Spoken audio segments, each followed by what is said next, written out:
Deje que P de X sea el predicado 4X más 1 es par. ¿La P de 5 es verdadera o falsa? P de 5 es la declaración 4 veces 5 más 1 es par. Y 4 veces 5 más 1 es igual a 20 más 1, o 21. 21 es par es falso.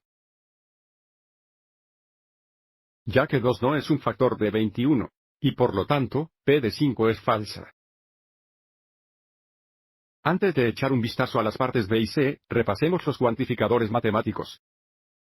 El cuantificador existencial es este símbolo que se muestra aquí, que parece una E mayúscula mirando en la dirección equivocada, y se lee, existe o hay. El cuantificador universal es este símbolo, que parece una A mayúscula invertida y se lee, para todos o para todos. Así que ahora volvamos a nuestra pregunta para la parte B, que, si es que hay algo, puede concluir sobre su existencia una X de tal manera que P de X es verdadera, lo que significa que existe una X tal que 4X más 1 es incluso del valor verdadero de P de 5. Bueno, sabemos que P de 5 es falsa. Pero aún no lo sabemos si existe una X tal que 4X más 1 es par porque no se nos da el dominio del discurso, lo que significa que no sabemos qué valores a tener en cuenta para X. Y, por lo tanto, existe un X tal que 4X más 1 es incluso podría ser verdadero o falso.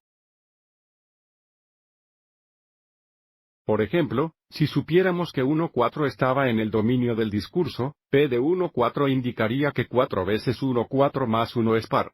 Y 4 veces 1, 4 más 1 es 1 más 1 o 2. 2 es par es cierto y, por lo tanto, P de 1, 4 sería cierto.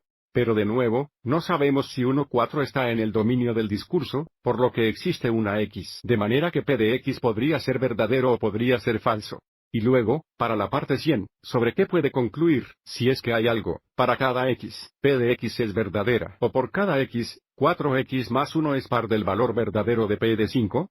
Bueno, de nuevo, porque P de 5 es falsa, se deduce que para cada X, P de X es verdadera. También sería falso, o por cada X, 4X más 1 es par es falso y, por lo tanto, seleccionamos la segunda opción, por cada X, P de X debe ser falsa. Una forma común de demostrar que una afirmación cuantificada dada es falsa es demostrar que la negación es verdadera. La negación de, para cada X, P de X es verdadera. Existe una X tal que P de X es falsa. Observe que para formar una negación, pasamos la negación sobre el cuantificador, que cambia el cuantificador. La negación de for cada X, P de X es verdadera si existe una X tal que P de X es falsa, lo cual sabemos por la parte A. Porque P de 5 es falsa. Así que debido a que la negación es verdadera, conocemos el original, la declaración cuantificada es falsa. Espero que esto te haya resultado útil.